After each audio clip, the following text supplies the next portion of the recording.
Dobrý deň, milí spoluobčania. Prihováram sa vám tu z námestia pred Kultúrnym domom a Barónovým, kde prebiehajú práce na jeho rekonštrukcii. Toto námestie v minulosti bolo buď plné vody po daždi, alebo sa tu prášilo, keď bolo sucho. My robíme teraz nové, moderné a ekologické námestie, ktoré tieto problémy odstránia.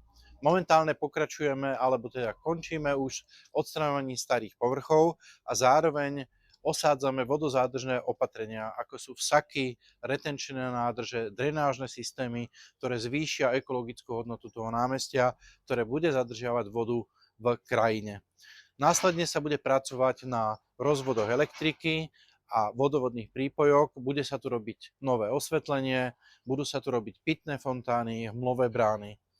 A následne v mesiaci júl sa začne pokladať dlažba, a potom pribudne mestský mobiliár, ako je trvalé sedenie, lavičky, koše, ako som spomínal, pitné fontány, hmlové brány.